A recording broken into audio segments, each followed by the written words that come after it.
Buenos días. Buenos días. Bueno, pues vamos al grano, porque tenemos seguramente muchos temas y vamos a dedicar el día de hoy a contestar todas las preguntas.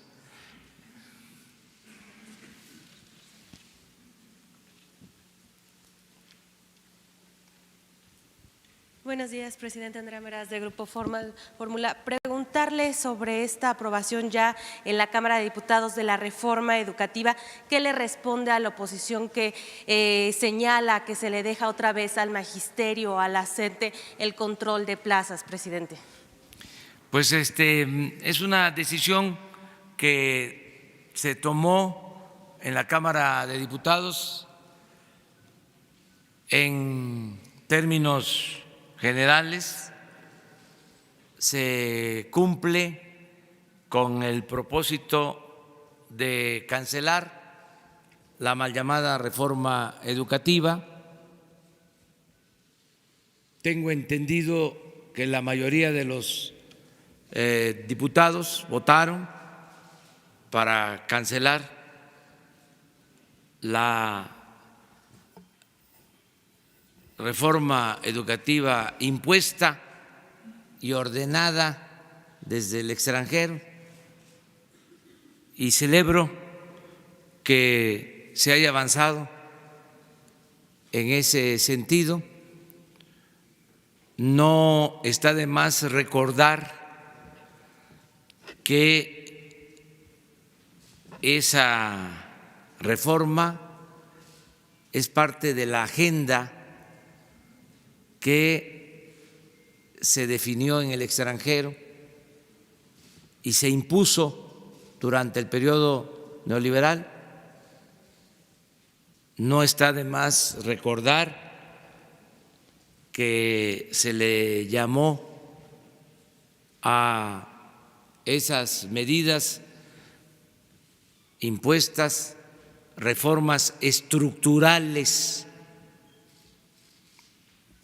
impulsadas por organismos financieros internacionales, reforma fiscal, reforma laboral, reforma energética, reforma educativa. Y se utilizó para engañar, para manipular. El hecho de que con esa reforma iba a mejorar la educación, la calidad de la educación, cuando el propósito de fondo era avanzar en la privatización de la educación, como lo hicieron desde el gobierno de Salinas, cuando Zedillo era secretario de Educación y se reformó el artículo 3 de la Constitución para que la educación solo fuese gratuita en el nivel básico y se eliminó la gratuidad en el nivel medio superior y en el nivel superior. Se puso desde entonces la educación al mercado como si fuese una mercancía para que pudiese tener acceso a la educación el que contara con recursos para pagar colegiaturas. Ese era el esquema, ese era el modelo. Y desde luego usaron como excusa lo de la calidad de la enseñanza, la excelencia, empezaron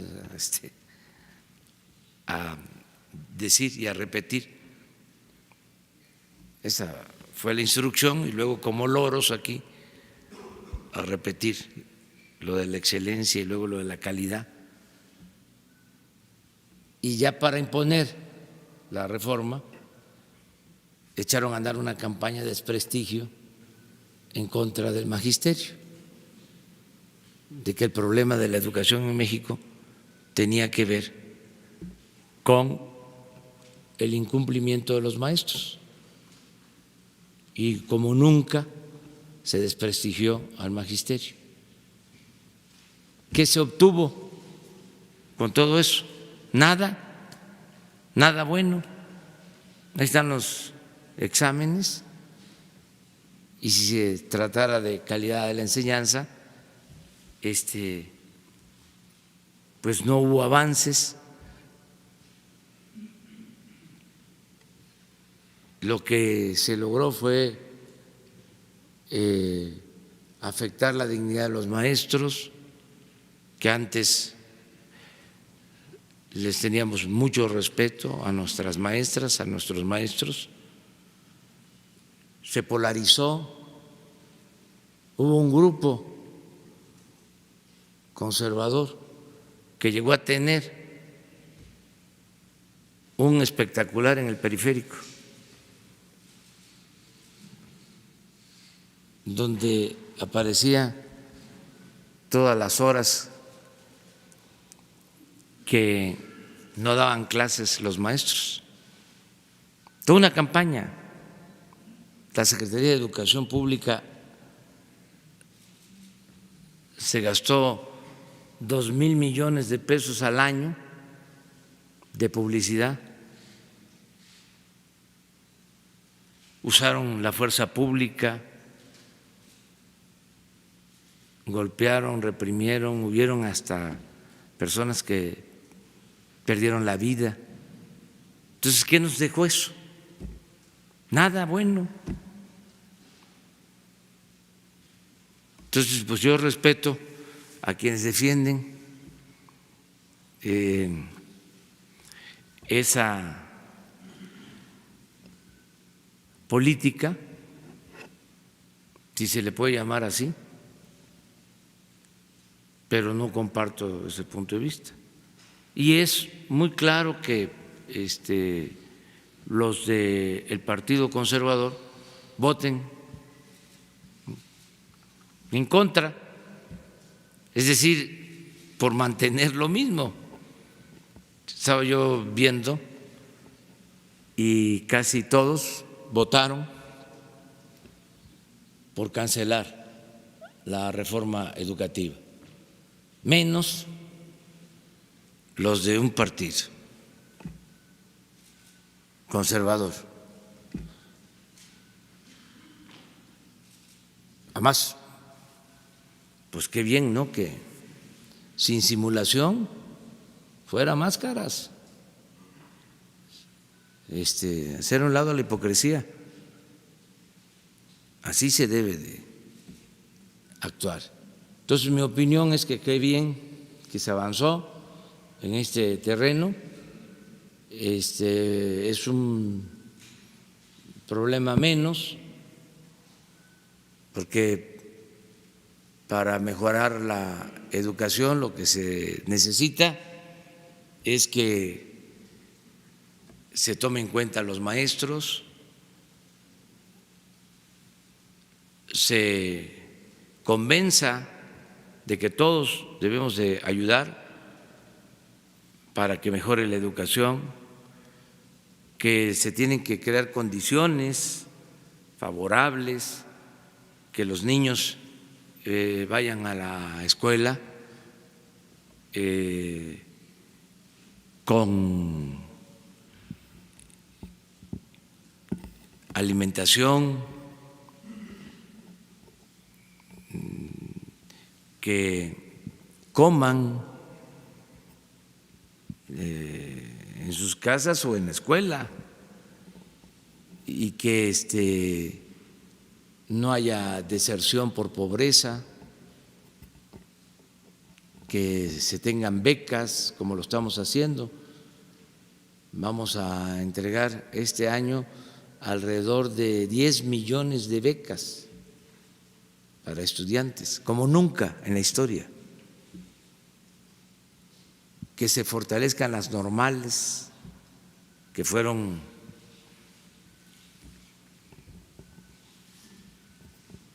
desaparecidas, atacadas, cerraron el Meche, otras normales que ahora vamos a abrir, que se fortalezca la carrera magisterial y que se quite todo eso que se impuso de las evaluaciones punitivas,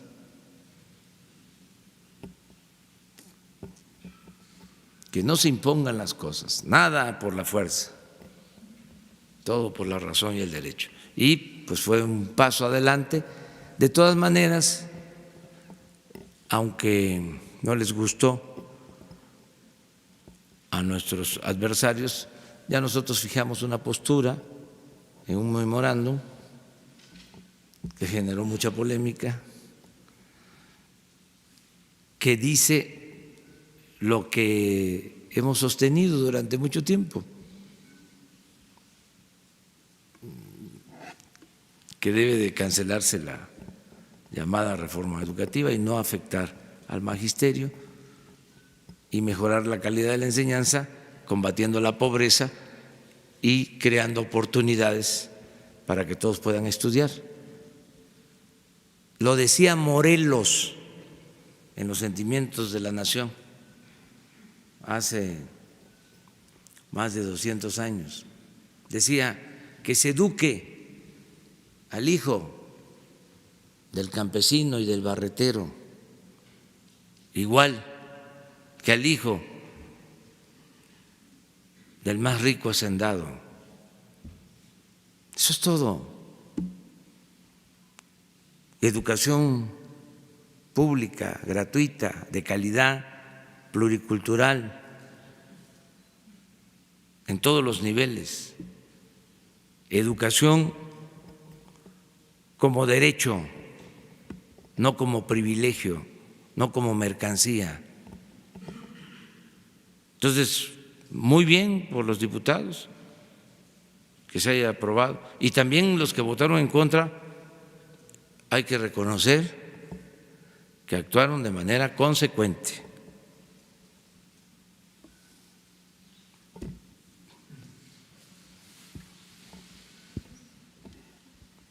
Gracias, presidente. Buenos días. Para insistir en este tema de la reforma educativa, si desde su punto de vista ¿no cree que se deja abierta la puerta para que sea el sindicato o los sindicatos quienes decidan sobre el reparto de las plazas? Esa sería la primera pregunta. Pues no, eso es lo que sostienen los que defienden la mal llamada reforma educativa, que es el regreso a la venta de plazas. No es así. Los maestros no son corruptos.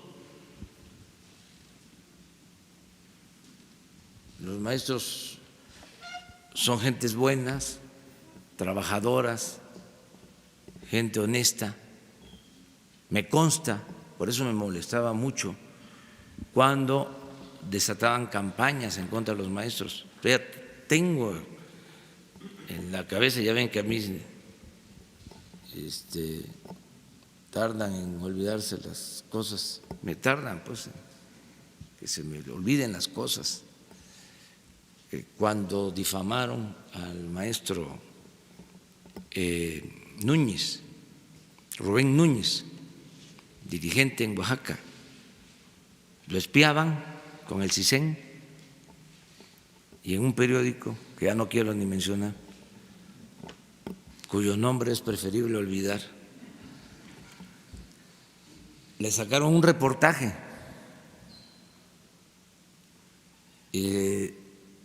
diciendo de que le gustaban escuchar el sonido de los hielos en los vasos, acusándolo de alcohólico. Luego, siguiente paso, lo acusaron de lavado de dinero, lo metieron a la cárcel, lo llevaron a estas cárceles de alta seguridad, tratado como delincuente. Hasta allá llegaron con esas campañas. Y cuando ya no pudieron, empezaron a manejar de que lo que se buscaba era que se regresara al sistema de la venta de plazas. Incluso a mí me señalaban de que yo defendía a los maestros porque yo estaba de acuerdo en que se traficara con las plazas. Esto me llevó a contestarle al secretario de Educación en ese entonces que el único que vendía plazas era él, porque cuando fue gobernador vendió la plaza de toros de Aguascalientes. Pero no es eso. Las plazas se tienen que entregar de acuerdo a los méritos y darle preferencia, eso sí, a los egresados de las normales, porque en la llamada reforma educativa ya no era prioritario tomar en cuenta a los egresados de las normales, sino que cualquier profesional podía ser maestro. Era dejar a las normales públicas como cualquier otra escuela y poner a competir mediante evaluaciones, pues iban a ganar todos los de las escuelas, ya ni tampoco voy a mencionarlas, pues. ¿Quiénes eran los profesionales que tenían los cargos durante el periodo neoliberal? ¿De qué escuelas? los cargos, les decía, hasta hace poco, hasta en el Banco de México, que no se vaya a malinterpretar, que no es un cuestionamiento, pero habían 7 vicegobernadores o 5. De los 7 o 5, solo uno no era de esa escuela, que tampoco voy a mencionar.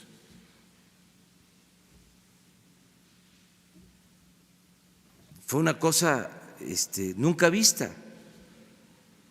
Entonces querían eliminar las normales. Entonces no va a haber venta de plazas, no va a haber tráfico con las plazas, no va a haber charrismo sindical, no va a haber sindicatos protegidos por el gobierno, no se aceptan grupos de intereses creados. Esto es otra cosa, es un cambio por completo. No va a haber entrega de dinero a dirigentes para mantenerlos quietos, no va a haber maiceo, no va a haber maíz con gorgojo, nada, nada. Y libertad completa, absoluta. Que no esté de acuerdo, que todo el derecho de manifestarse, todo el derecho de expresarse, sin represión. Pero entonces, ¿no hay riesgo de que el sindicato meta mano en el reparto de las plazas? No, no, porque se va a ajustar a lo que va a aprobarse en su caso en las leyes, porque esto es reforma constitucional, faltan las leyes secundarias. Gracias, presidente. Y el otro tema que le quería preguntar es sobre el hecho de que don Miguel Rincón, que es parte de su consejo asesor y con quien usted tiene un compadrazgo, participe en la licitación de los libros de texto, que es una licitación millonaria. Pues es una empresa que él tiene desde hace mucho tiempo. No sabía que él estaba participando. No sé si legalmente está impedido. Si está impedido, no puede participar, no podría participar. Pero le pregunto por el conflicto de interés, por la cercanía que tienen personal. No, pero si legalmente no tiene problema, podría participar. Yo no protejo a nadie, ni acepto influyentismo de nadie, ni de amigos, ni de mis familiares. Lo dije el día que tomé posesión. Solo me hago cargo de Jesús Ernesto porque es menor de edad, pero no me responsabilizo de la actitud o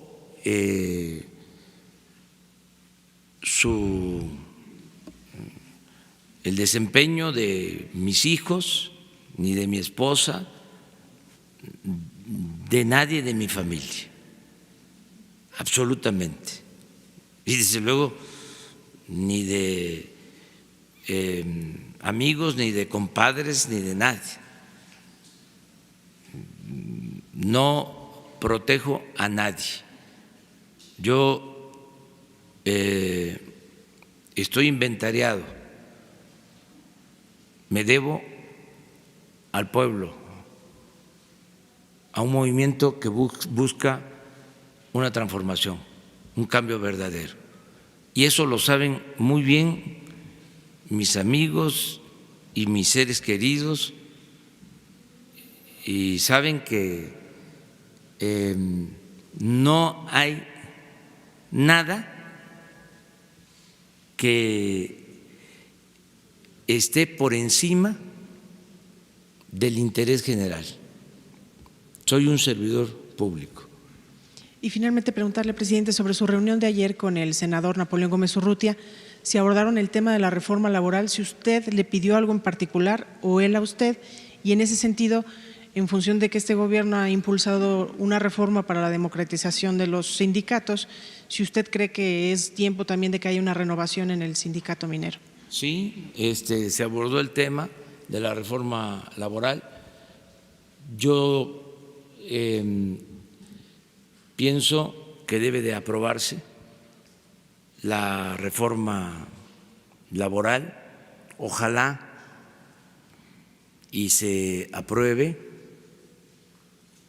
porque tiene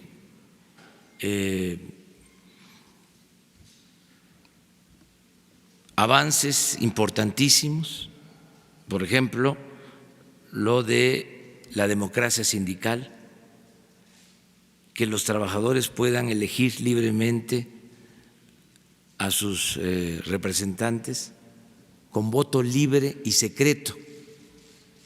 Eso es importantísimo, el que haya democracia sindical. Es muy importante también que se garanticen las libertades plenas a los trabajadores. Hay avances que nosotros apoyamos en esa reforma. Está en el Senado y ojalá y se apruebe esta reforma. El caso de Napoleón Gómez Urrutia, pues es polémico porque los que se sentían dueños de México y además eran los que mandaban, lo expulsaron de México.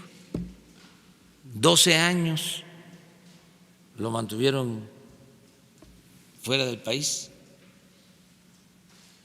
porque eran los que mandaban. Se les enfrentó o los enfrentó y tuvo que irse al exilio.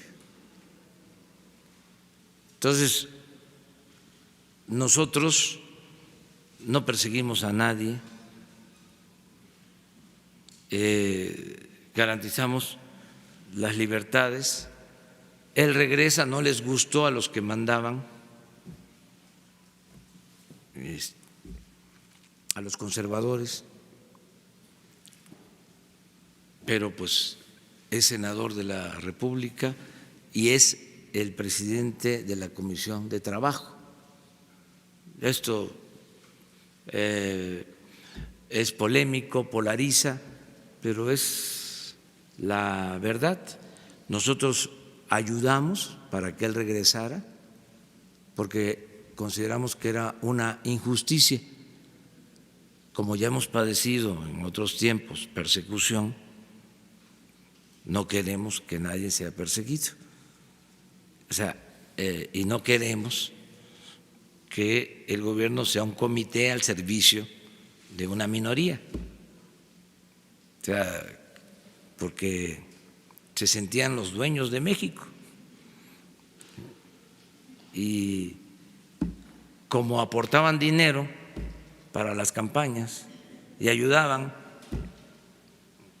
a los candidatos, ya cuando imponían a una autoridad, pues ya lo traían de llaverito al presidente, de títere, ponían hasta los secretarios, en este caso, del trabajo. Entonces, pues yo entiendo, ¿no?, que ahora no les guste, pero pues ya cambiaron las cosas. Lo otro es que nosotros protegemos a quienes son perseguidos, pero al mismo tiempo no permitimos ningún acto antidemocrático y estamos en contra del charrismo sindical. Estamos a favor de la democracia sindical, que sean los trabajadores los que decidan sobre sus representantes. Ese es nuestro punto de vista y nos importa mucho, sí, el que se apruebe, si así lo decide, desde luego, el Senado, la reforma laboral. Entre otras cosas, porque no queremos que se utilice de pretexto este asunto para que se diga en Estados Unidos que no estamos cumpliendo con los acuerdos del Tratado de Libre Comercio y quieran reabrir la negociación. Y como no queremos meternos en los asuntos de otros países, y hay en Estados Unidos una situación política electoral, nosotros no queremos estar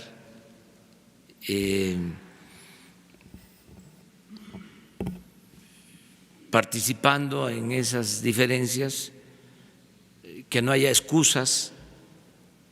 Ya se llegó a un acuerdo en lo comercial, queremos cumplir con nuestros compromisos.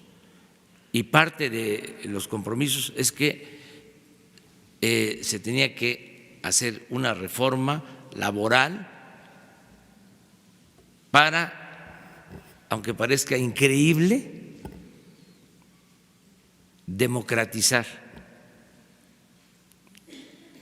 a los sindicatos. Aunque parezca increíble que la propuesta la hayan hecho en Estados Unidos y que haya coincidido con lo que nosotros hemos venido demandando desde hace muchos años. Entonces, por eso decimos sí a la reforma laboral, porque favorece a los trabajadores mexicanos.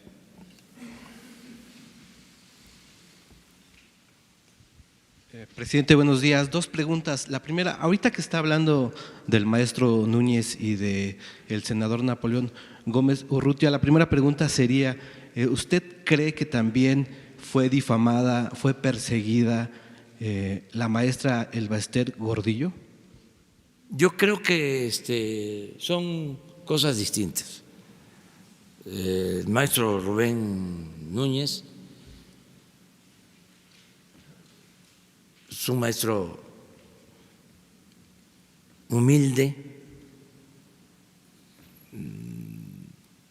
tan es así que su familia vive de manera modesta. Son cosas diferentes. Lo demás no voy yo a juzgarlo, ya en su momento se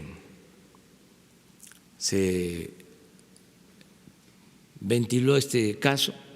Lo que sí me consta es que el maestro Rubén Núñez fue calumniado injustamente, acusado de lavado de dinero, y era una gente honesta y que en paz descanse, y por eso lo recuerdo. ¿Qué cree que pasó con la maestra Elba Ester Gordillo y su caso? Antes habían sindicatos corporativos, es decir, al servicio del Estado. Entonces, mientras les convenía, protegían a los dirigentes. Cuando ya no les servía un dirigente, lo desechaban, le toleraban todo mientras les ayudaban, mientras les servían. Ya cuando habían diferencias o caían de la gracia del presidente, pues entonces se les destronaba y se les hacían juicios y aparecía todo lo que significaba. De repente caían de la gracia, así era. Ya no es así, ya no hay dirigentes protegidos, no hay grupos de intereses creados, no hay influyentismo, no hay amiguismo, no hay nepotismo, ninguna de esas lacras de la política, y no hay corrupción. No se tolera la corrupción. La segunda pregunta, ¿cuál va a ser el futuro de las zonas económicas especiales? Este programa que presumieron mucho en la administración pasada y que era para ayudar al sureste de México. Gracias. Pues era para supuestamente ayudar, pero nunca hicieron nada por ayudar. Hicieron negocios, compraron terrenos y derrocharon recursos. No se benefició en nada. Ayer, por ejemplo, se canceló lo de el organismo de fomento al turismo, el Consejo del Fomento al Turismo. Era un barril sin fondo. No se fomentaba el turismo, se utilizaba el dinero para comprar lealtades, voluntades, para pagar publicidad en periódicos. Entonces algunos están inconformes, pues sí, pero ya no hay derroche. ¿No se acuerdan del ProMéxico? Ya no existe tampoco. Habían 60 oficinas en las principales ciudades del mundo. 60 oficinas. Puro recomendado. Que supuestamente promovían a México. Yo siempre digo, a ver, aquí en la Ciudad de México hay ProFrancia. Hay una oficina que se llame ProAlemania, ProItalia. Solo nosotros. Todos estos inventos carísimos, nos está costando trabajo y también recursos, porque ya habían contratos establecidos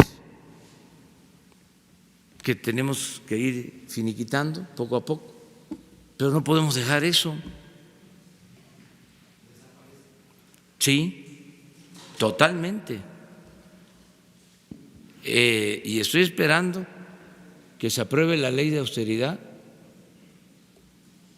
Si veo que se pasa el tiempo y no se aprueba, como depende de nosotros, memorándum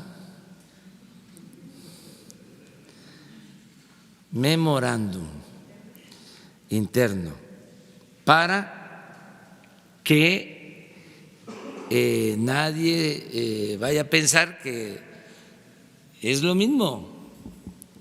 No, el cambio va. No es fácil, pero va. Se oponen, ya nadie va a hacer negocios al amparo del poder público. Es que tenían tomado el gobierno, tenían secuestrado al gobierno.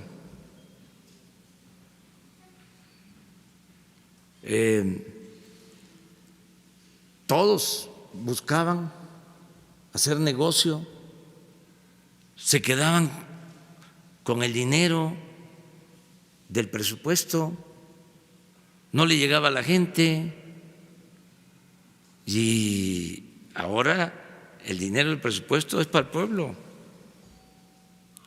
entregarle el dinero al pueblo.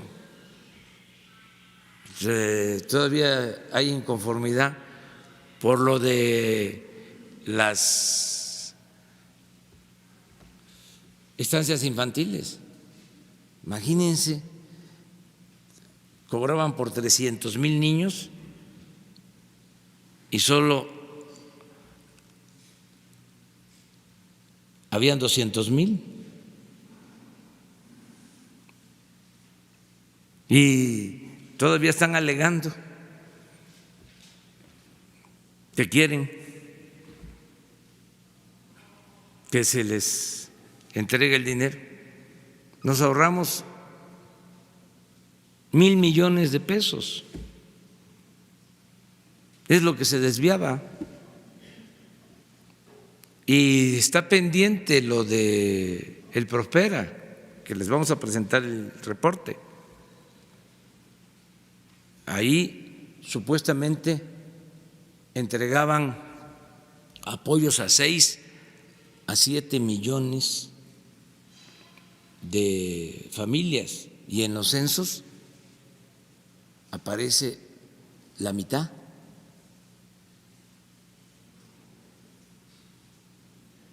Y desde luego que todo esto se está documentando y va a la Fiscalía General.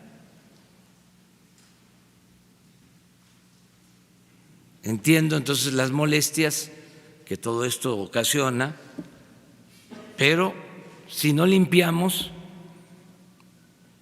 no van a haber cambios. Entonces esa es un poco la pregunta, la respuesta.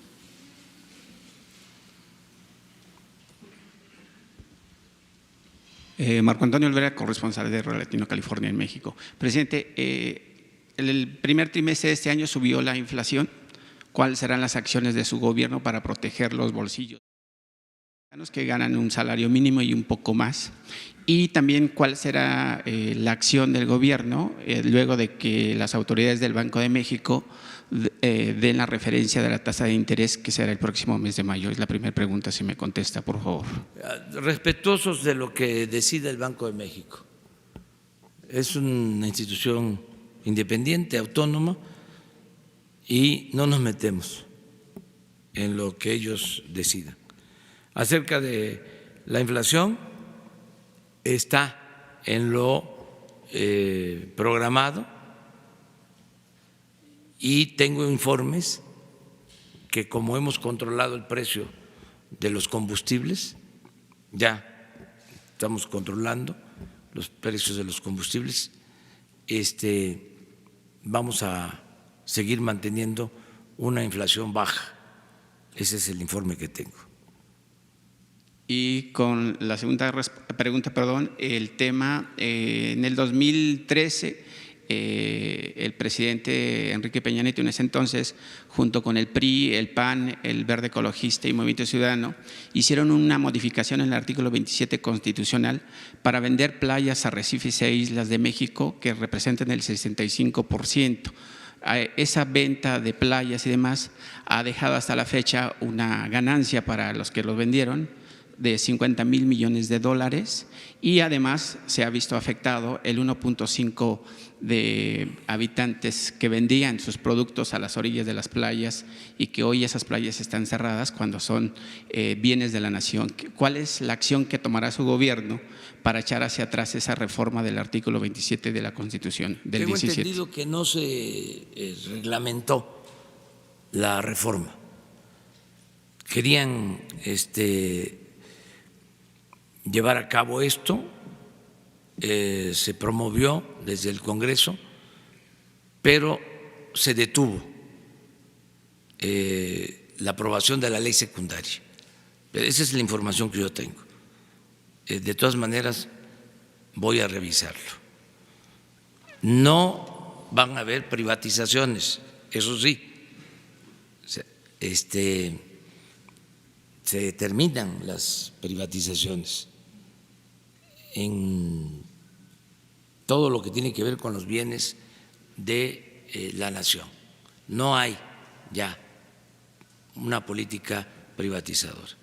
Pero en la península del Mar Caribe, pues hay empresarios hoteleros que ya no dejan accesar a la gente. Ese es otro asunto, pero no es legal.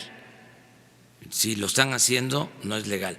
Hay seguramente concesiones que se otorgan, ¿sí?, por determinado tiempo por las autoridades, pero lo que querían era entregar la propiedad, en propiedad, las costas. Lo estaba promoviendo un legislador muy famoso, que no voy a mencionar su nombre, porque ustedes tienen que hacer su trabajo, que además son muy buenos para eso. Pero no se avanzó. Lo que sí, déjenme ver cómo está, en qué terminó. Yo recuerdo que eso se detuvo porque nosotros nos opusimos, como se detuvo también una minuta que ya se había aprobado, no minuta, un proyecto de reforma para la privatización del agua. Los partidos, que ya no puedo mencionar, ya habían votado en comisiones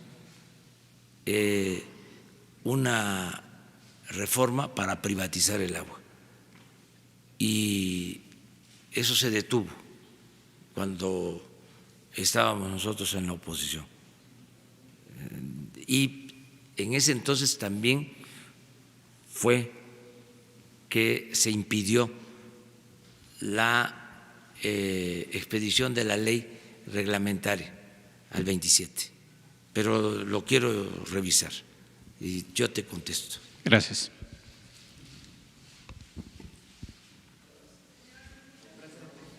A ver, acá, Isabel. Bueno, los dos. Y luego tú. Muchas gracias, presidente. Eric Martin de Bloomberg News. Me gustaría preguntar sobre la industria petrolera, porque este mes vimos el anuncio de un segundo pozo desarrollado por una empresa privada en el campo de Zama. Y este pozo está produciendo casi 8,000 barriles diarios de crudo. Usted ha dicho que quiere ver resultados de los privados antes de relanzar las subastas petroleras. ¿Hay alguna posibilidad de que este mismo año retomen subasta de campos o está más pesimista usted al respecto? Gracias. Es que hay que ver la información porque yo tengo la información que los contratos que se firmaron luego de la reforma energética no se han traducido en producción petrolera, que hasta hace 15 días el informe que me presentaron de todos los contratos, más de 100 contratos, solo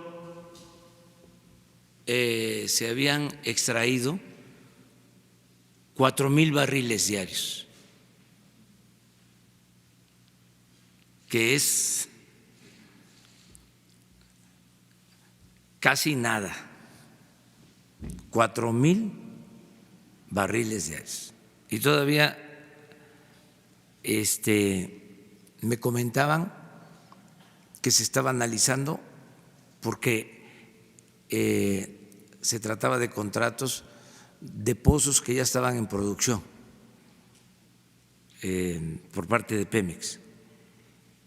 Entonces, lo de 8,000 barriles diarios tendría yo que verlo de un solo campo. Hay que revisar ese informe. Lo que sí es muy alentador es que estamos ya recuperando la capacidad productiva de Pemex, ya se detuvo la caída. Ayer, antier, lo dimos a conocer porque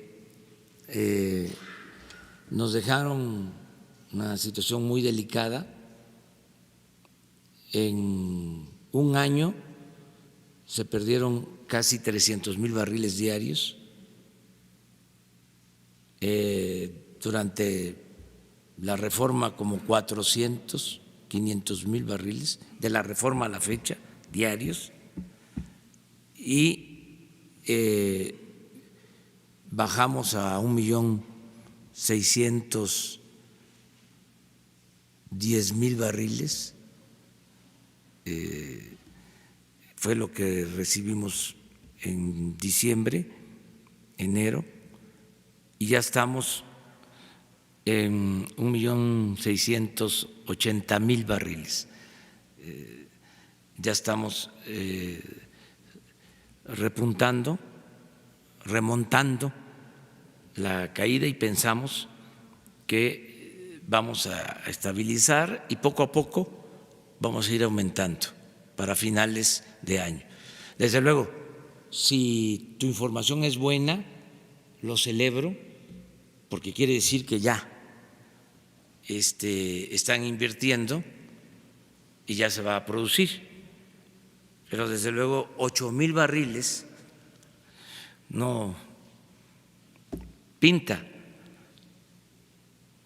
Después de 4 años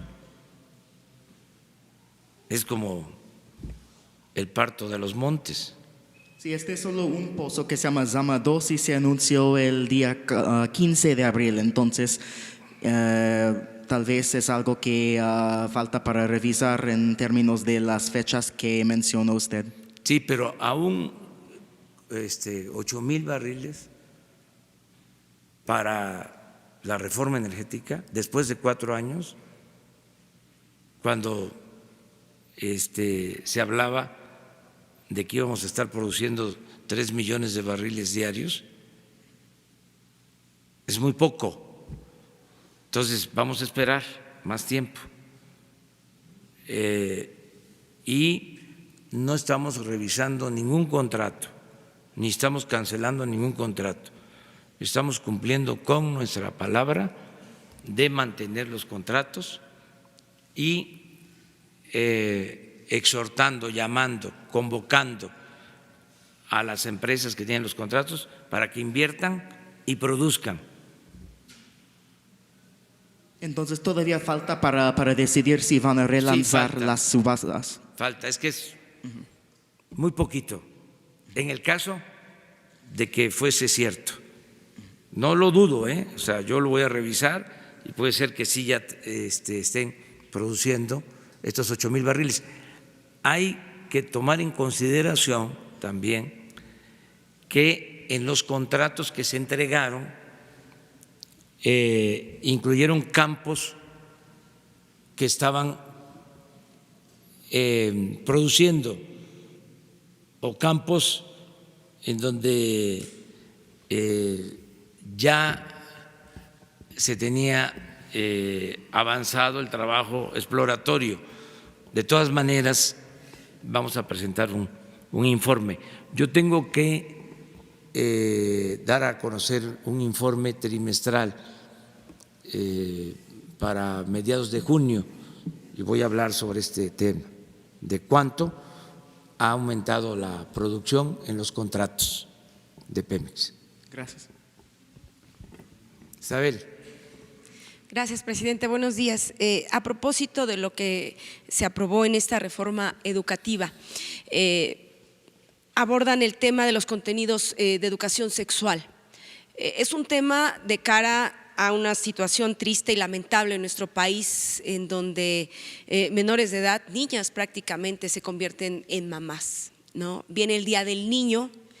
El gobierno de la Cuarta Transformación, ¿qué es lo que considera debe darse a los chicos de primaria, de secundaria, de nivel bachillerato sobre educación sexual?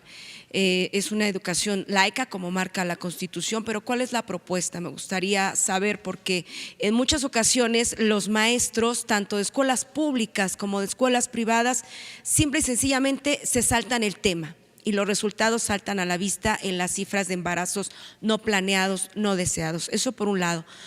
Por el otro, con toda esta, digamos, toma del gobierno y toma del poder que se deriva del 1 de julio que usted está haciendo, ¿qué es lo que va a cambiar también en el marco de esta reforma educativa que se ha aprobado? En los libros de texto, en la historia de México. Vamos a reescribir la historia de México, se va a ver desde otro ángulo.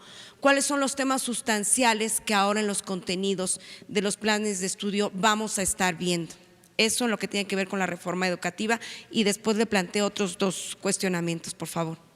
Bueno, son los expertos de verdad, no pseudo expertos, en este caso los pedagogos, que son muy buenos, hay muy buenos pedagogos en México, los que tienen que elaborar con libertad los contenidos educativos, y se les va a convocar con ese propósito. Acerca de la educación sexual, creo que es necesaria, es indispensable, que no debe de omitirse y que debemos de transmitir información a los adolescentes, y si es necesario a los niños, que haya una formación en ese sentido, científica, racional, no mezclar en este caso asuntos que tienen que ver con la fe o con los dogmas. Esto tiene que apegarse a la ciencia, al conocimiento. Ese es mi punto de vista, y lo tienen que resolver los expertos, pedagogos. ¿Valdría la pena alguna capacitación especial para los docentes en este tema de cuestión de educación sexual? Se incluye ya en los planes de estudio, El tema normales, en normales, sí, y en todas las escuelas. Sería cosa de reforzarlo o de revisar los planes de estudio o de formación de maestros. Acerca de los contenidos también debe de procurarse reforzar el civismo, la ética, la historia, todo aquello que se hizo a un lado durante el periodo neoliberal. Tiene que ser una educación humanista con ese tronco común y, desde luego, de avanzada en lo científico, en las ciencias naturales, en las matemáticas, pero con una base en el humanismo. No descuidar eso. Una de las características del periodo neoliberal es que se buscó borrar la historia, se declaró el fin de la historia. Y pues eso es completamente un contrasentido. El que no sabe de dónde viene, no va a saber hacia dónde va, nunca. Entonces, sí, sin dogmas, sin carga ideológica,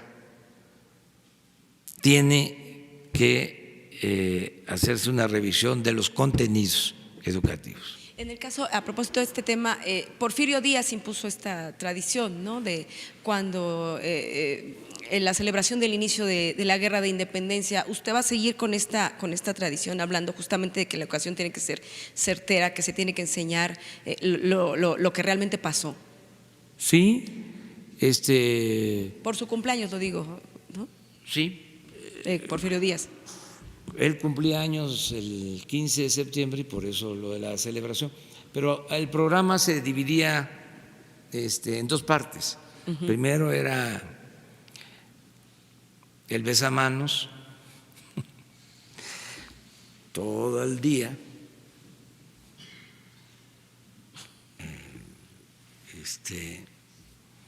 las visitas, ¿no?, para felicitarlo de todos los sectores.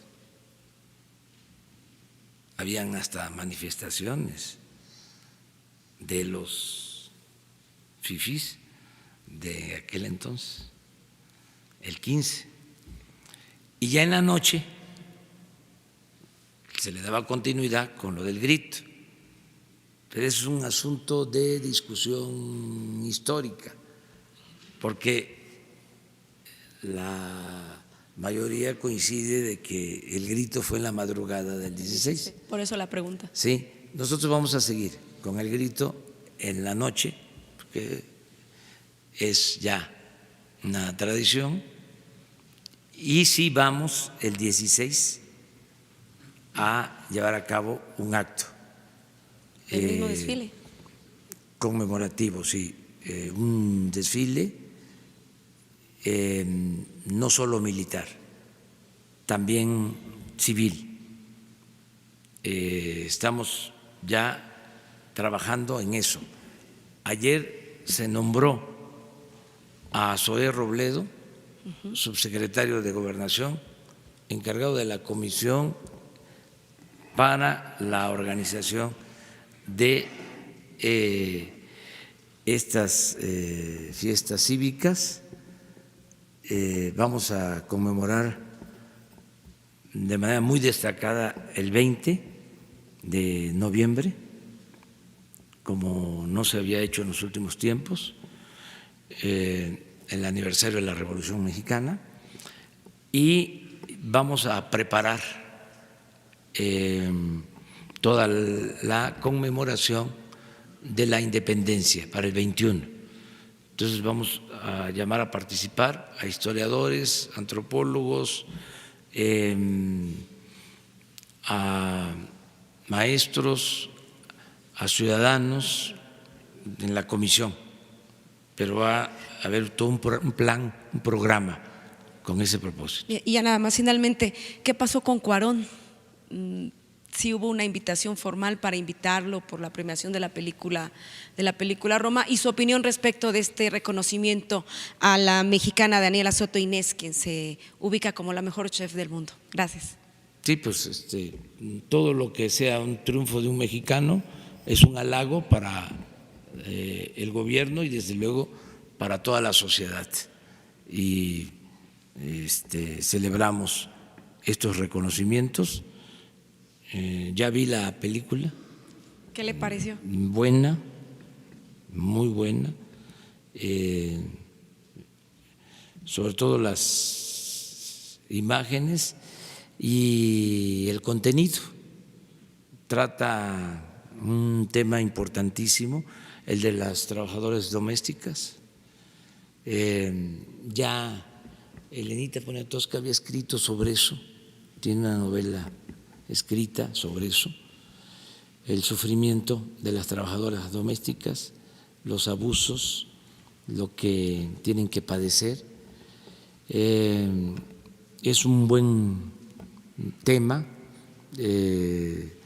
es extraordinario que, no siendo actores profesionales, hayan actuado tan bien, merecían ser considerados. Desde luego, no debe de dejarse de lado la dirección, la creación de la historia, del guión. Es una buena película, muy buena película. Ahora la vi en Semana Santa.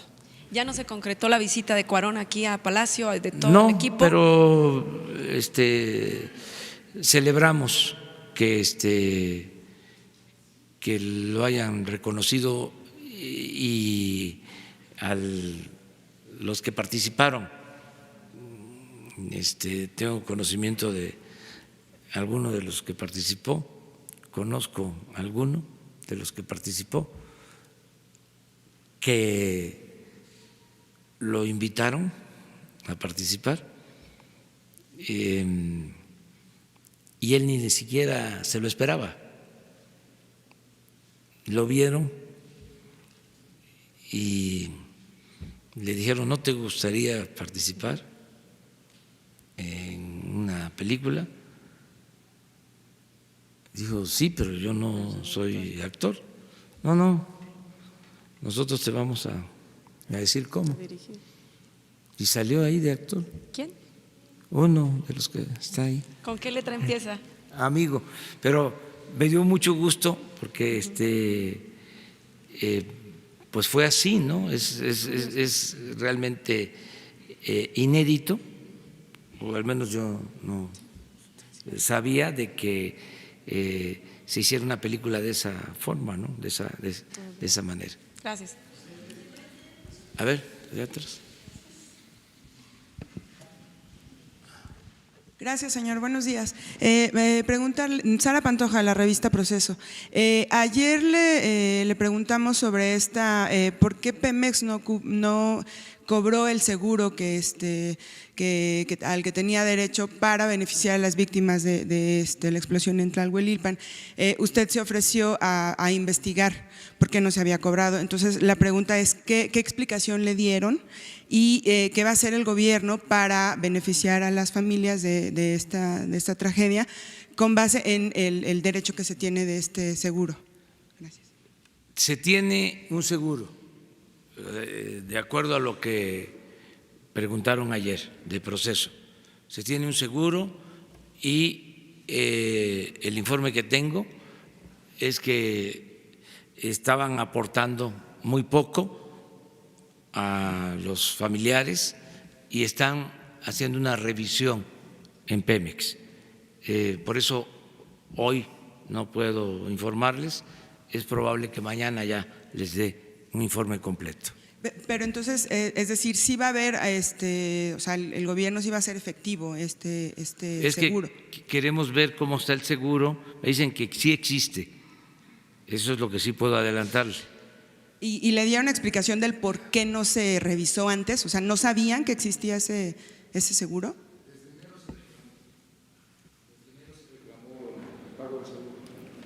Sí, que se reclamó desde enero el pago del seguro, pero no están reconociendo lo que se solicita. A ver, si lo puedes explicar.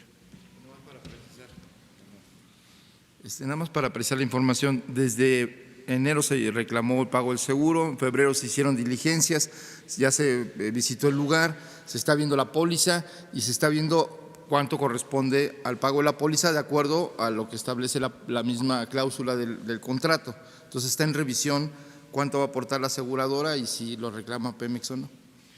Ok, y entonces, ¿por qué si se reclamó desde enero no se mencionó que había este beneficio para las familias de Este es un proceso que sigue cuando ocurren este tipo de incidentes o accidentes y lleva un procedimiento técnico, administrativo y de seguimiento.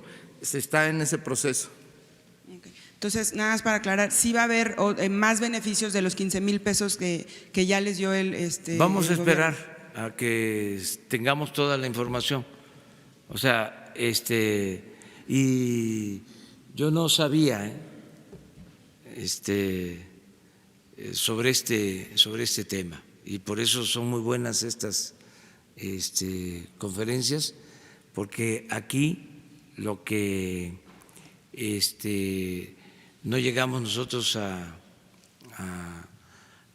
acumular de información, ¿sí? Nos ayudan ustedes.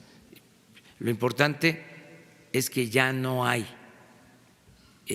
trampas, ni ilegalidades, ni injusticias. Eso es lo importante. Gracias.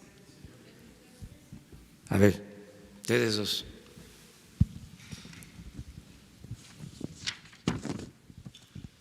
Buenos días, señor presidente. Urbano Barrera, del diario Ovaciones. Para preguntarle, Bancomex abrió una línea de crédito de 3,000 millones de pesos para apoyar a Interjet. La pregunta específica es, ¿ya se inició el rescate de algunas líneas aéreas? ¿Qué información tiene usted de eso? Esa es la primera.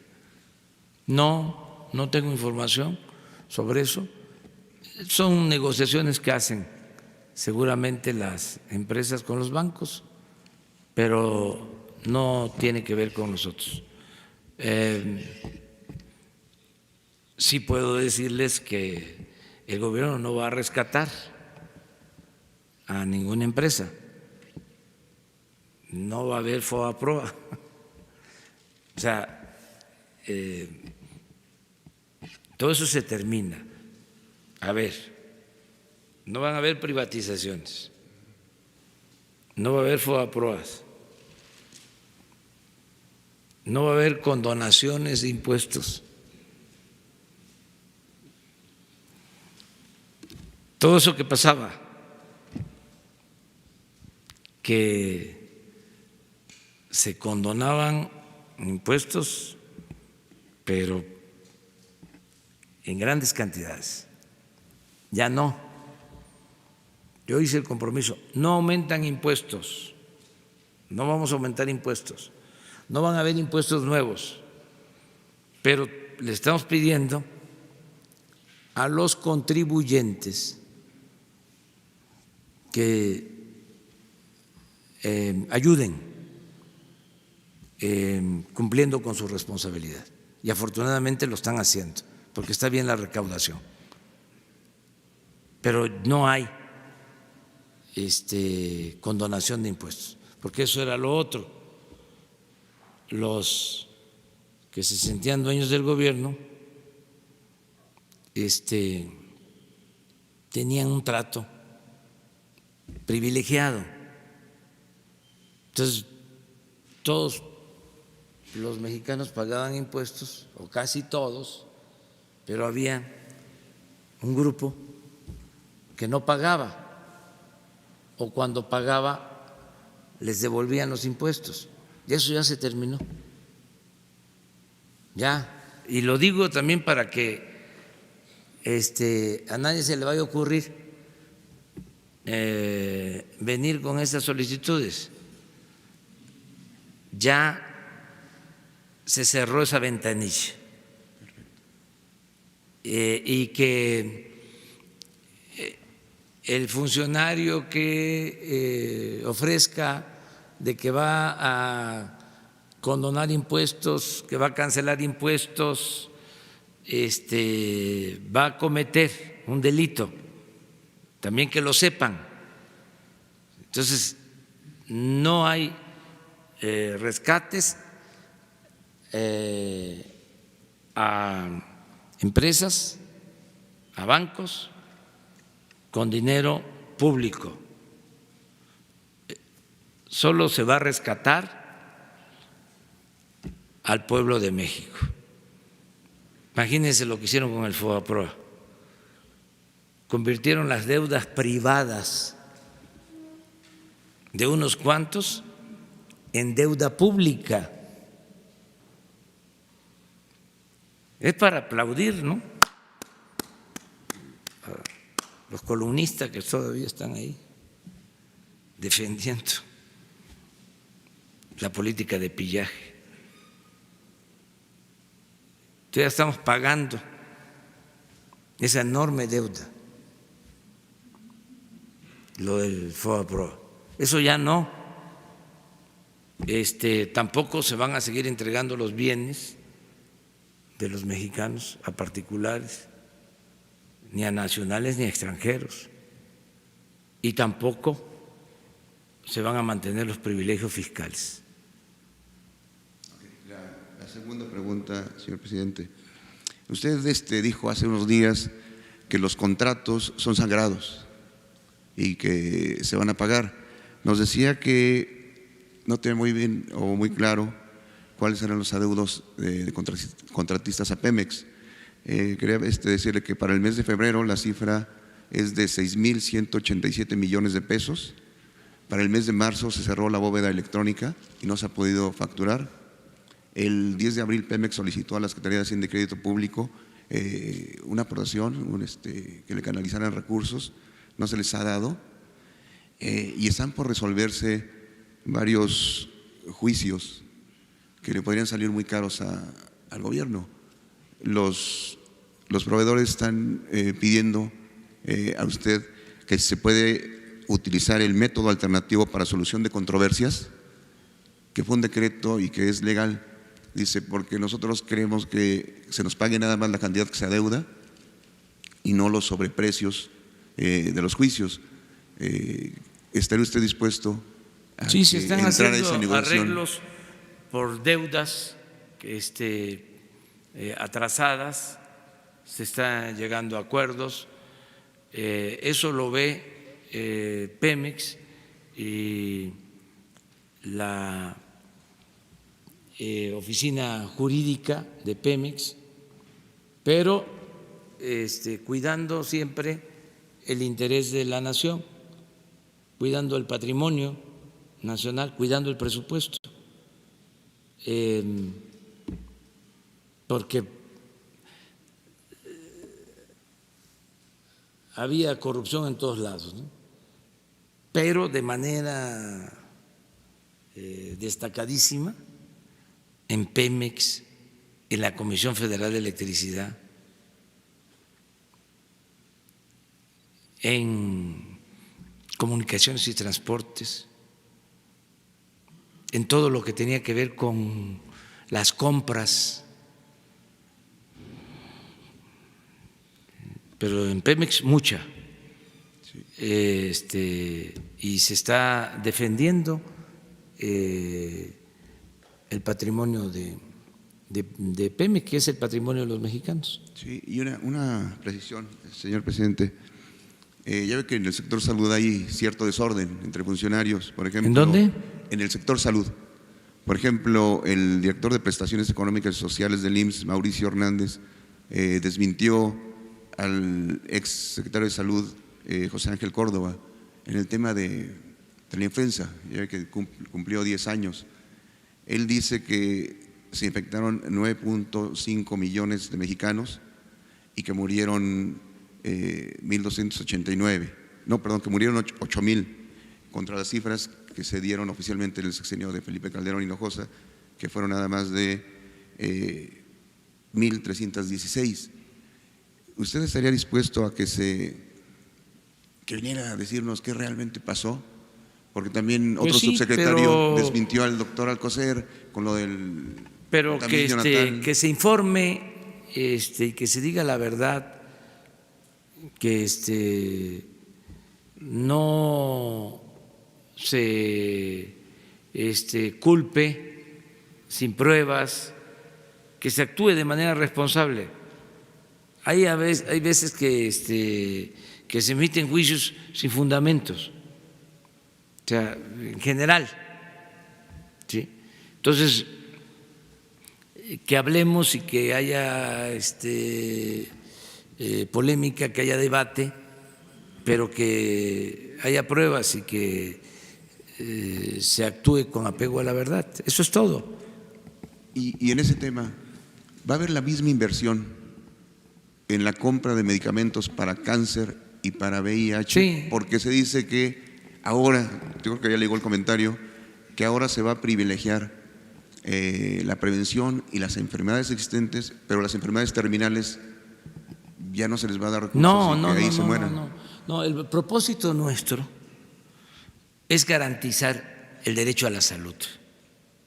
O sea, lo que tengo en la cabeza, el ideal que quiero convertir en realidad, es de que todos los mexicanos tengan garantizado el derecho a la salud, atención médica, desde lo preventivo hasta lo especializado, gratuita. En todas las fases. Y medicamentos gratuitos, no cuadro básico, todos los medicamentos. Inclusive, después de que logremos eso, o en paralelo, queremos trabajar en asistir a enfermos de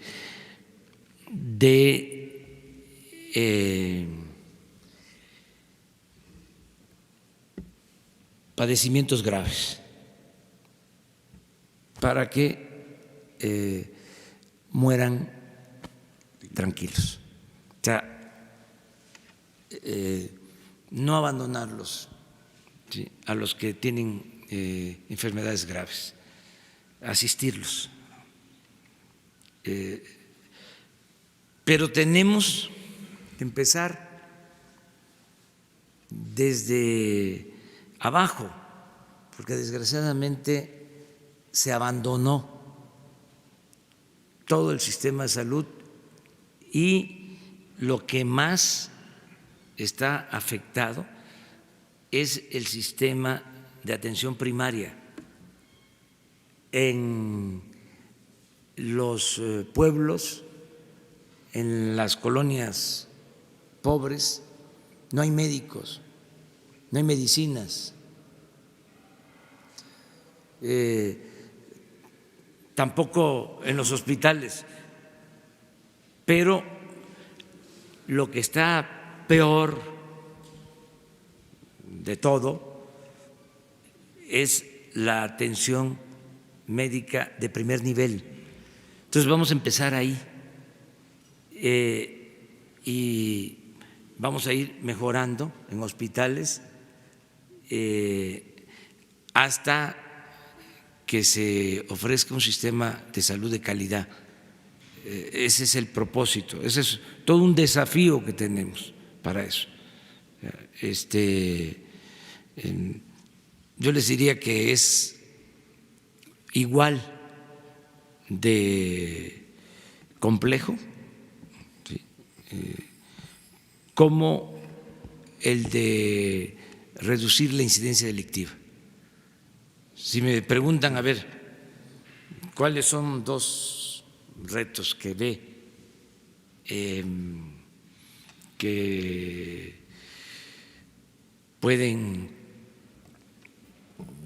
ser más difíciles de atender?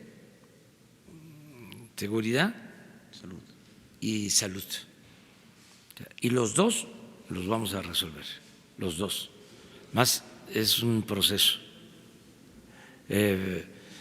Ahora con lo de Minatitlán, algunos se aprovecharon para, bueno, desde antes, ¿no?, porque ya andaban ahí buscando cómo desatar campañas, ¿no?, todos los días en contra nuestra, y se olvidan de que pues heredamos una situación de violencia y estamos buscando la manera de controlar el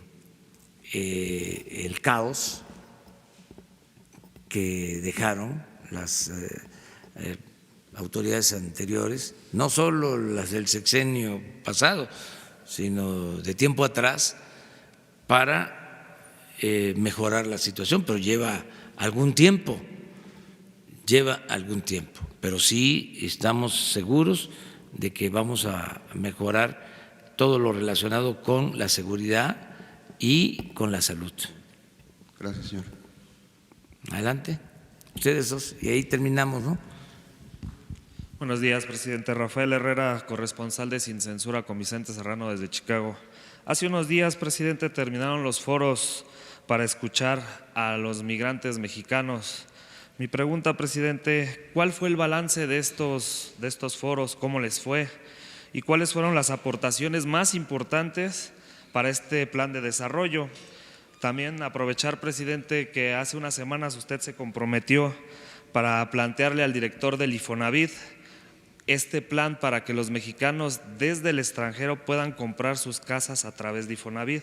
¿Ya tiene un avance o algo que nos pueda adelantar sobre este tema, presidente? Muchas gracias. Sí, sobre los foros ya se recogió la opinión de todos los que participaron, tanto en México como en el extranjero, y la semana próxima ya se va a presentar al Congreso el plan de desarrollo y se incluye la política migratoria en el plan de desarrollo, de acuerdo a lo que se recogió en las opiniones de las mesas que se llevaron a cabo. Lo otro, voy a pedir información al Infonavit para ver qué han hecho con esto que tú estás planteando. Ok, muchas gracias, presidente. Y nada más para aprovechar, ¿ya tuvo una plática con el presidente Trump sobre el tema de ayer?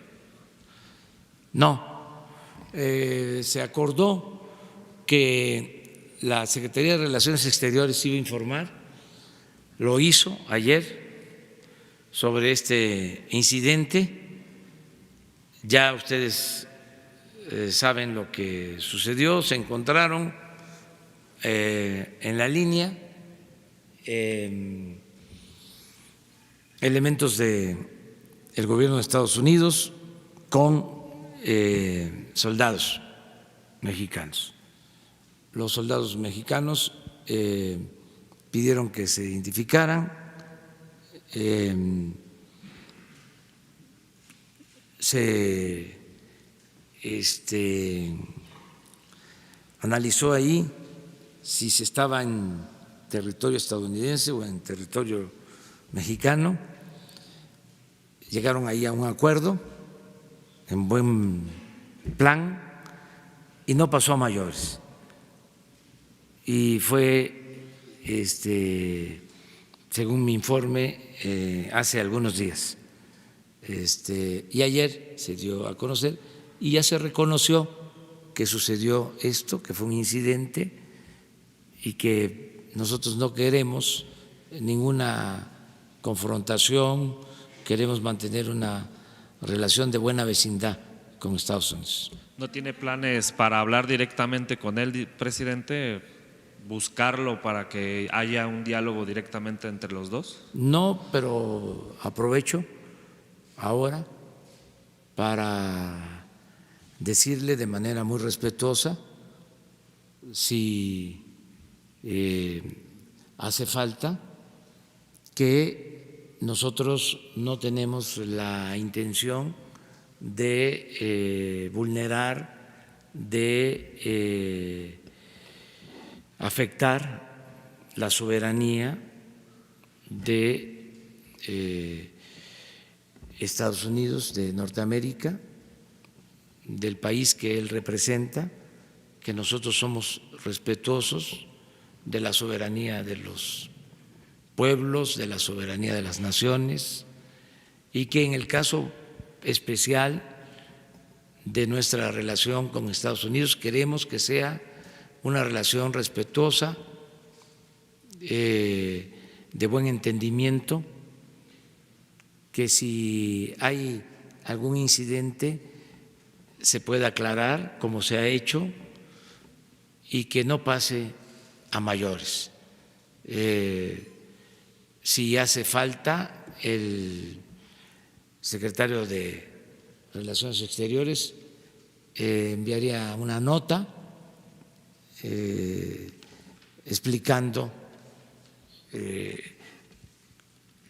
cómo se dieron los hechos y si hubo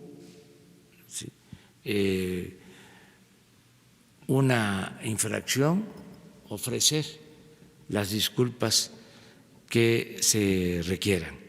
Nosotros no queremos tener ningún tipo de fricción, confrontación, queremos mantener una relación de amistad con todos los pueblos y con todos los gobiernos del mundo y en particular con el pueblo y el gobierno de Estados Unidos. Gracias, presidente. Muy bien, terminamos contigo. Gracias, señor presidente. José Hernández de Es Cuanto.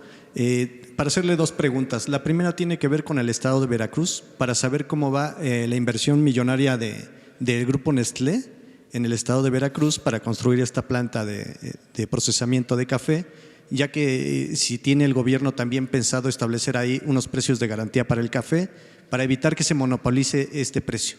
Y ahorita le hago el siguiente cuestionamiento. Bueno, es un proyecto, el de la planta de Nestlé en Veracruz, es una inversión que nosotros consideramos ayuda porque de todas maneras vamos a apoyar a los productores de café de Veracruz y de todo el país.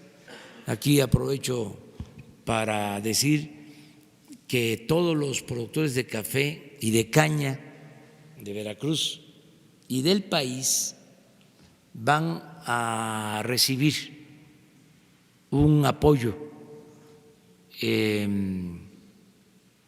por trabajar la tierra. Es algo parecido, que no es lo mismo,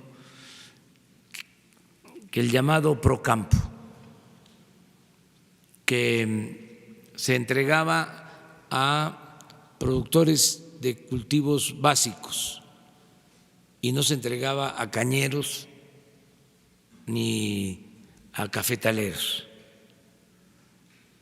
Ahora hemos decidido que se apoye también a productores de caña y a productores de café. Entonces, esta es una buena noticia. Van a empezar a recibir, de acuerdo a su superficie, un apoyo. Les va a ayudar este apoyo.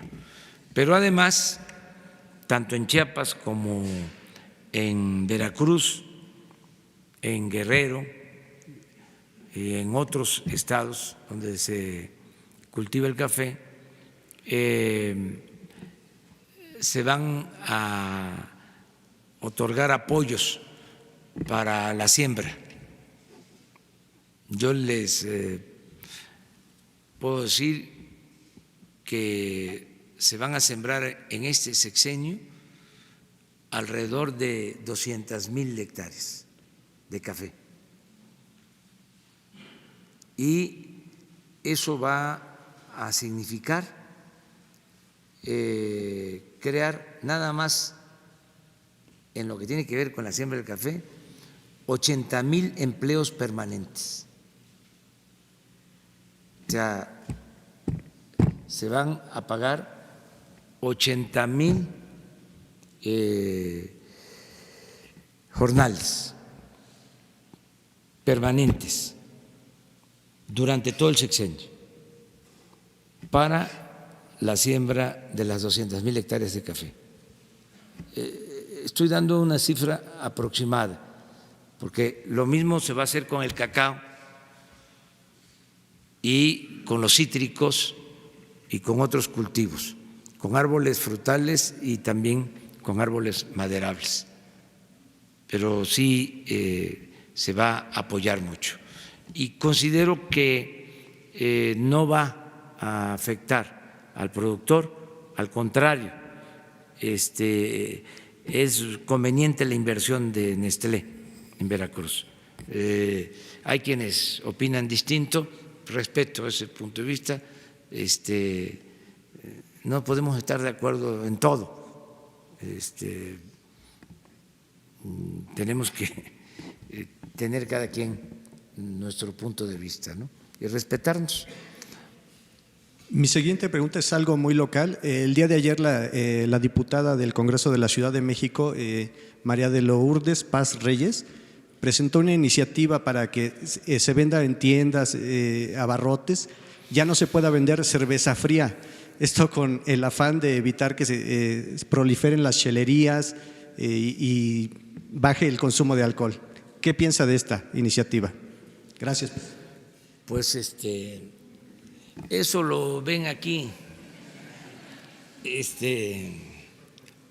Yo lo único que les puedo decir es de que son decisiones que se toman en cada entidad federativa, son autónomas las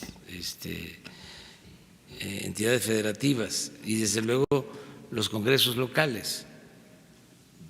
Pero eso, pues que se analice bien, que se discuta, ¿no? Que se vean los pro y los contra, ¿sí? De estas medidas, ¿no? O sea, pero no me voy a meter en eso porque ya de por sí, ¿sí?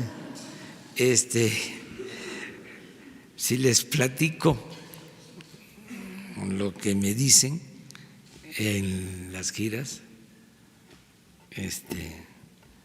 cuando hablo de que baje o que vamos a mantener los precios de los combustibles, que no va a aumentar la gasolina, me dicen otras cosas.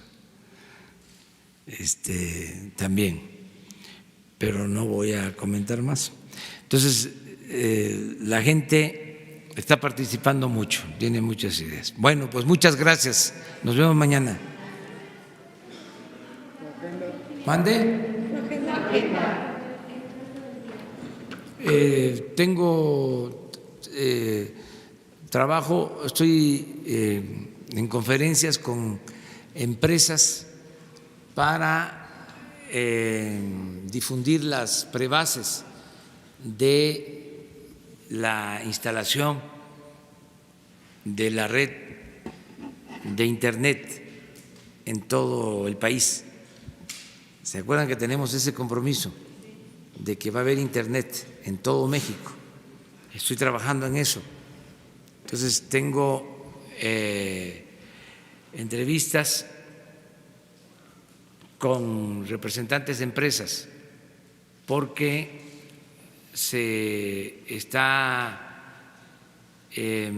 licitando el uso de 50,000 kilómetros de fibras ópticas, de líneas de fibra óptica de la Comisión Federal de Electricidad.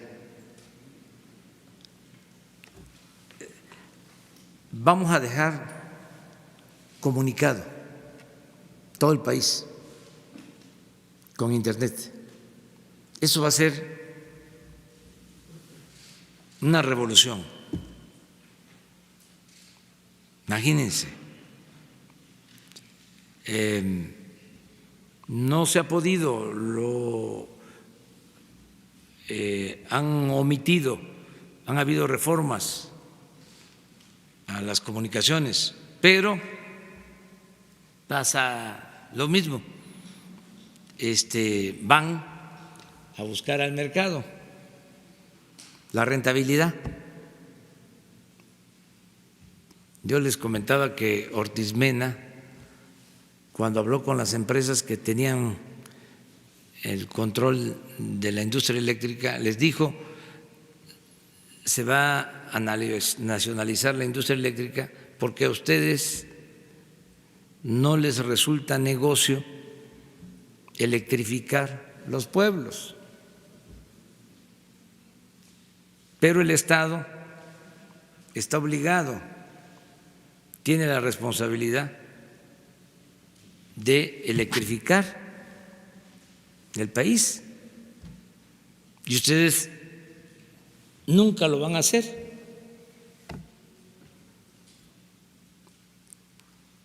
porque van por la utilidad. Pero el Estado tiene otra función. Con la decisión que se toma con el presidente López Mateos, con Ortiz Mena, se logró electrificar al país. Actualmente el 98% de México está electrificado, hasta las comunidades más apartadas, porque lo hizo el Estado. Claro que esto en la concepción neoliberal es hasta un sacrilegio, hasta que yo lo diga. Pero es algo parecido. La electricidad de aquel entonces es el equivalente al Internet de nuestro tiempo. No es posible que el 75% del territorio nacional no tenga comunicación por Internet. Entonces, estamos convocando a las empresas a participar, a que hagamos un acuerdo, pero si no participan, de todas maneras va a haber Internet en todo el país, porque los compromisos se cumplen. No voy a dejar un solo compromiso sin cumplir. Y esto es fundamental si queremos que el país avance. Ahora tenemos una cobertura limitada. Estamos entre los países con menos conectividad en el mundo. Y ustedes recuerdan cuánta alaraca hicieron con las llamadas reformas a las telecomunicaciones, y quedó en lo mismo. Entonces, tenemos que resolver esto. Tiene que haber comunicación para la educación, para la salud. Estamos hablando de la falta de atención médica en pueblos, en comunidades apartadas. Con Internet hasta se consulta.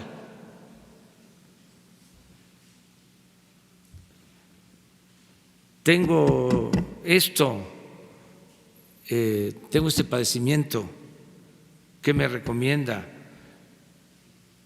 Ya hay sistemas en otras partes que funcionan de esa manera. Pero nosotros no tenemos comunicación, ni siquiera en las cabeceras municipales. Hay veces que aquí en la Ciudad de México no hay forma de hablar por teléfono, no entra la llamada, hay que andarse subiendo a los cerros para encontrar la señal. Muy mal el servicio. Entonces tenemos que avanzar. Esa es una de las cosas que estoy atendiendo ahora. Y lo otro, estamos también fortaleciendo al Banco de Bienestar. Queremos pronto tener 7,000 sucursales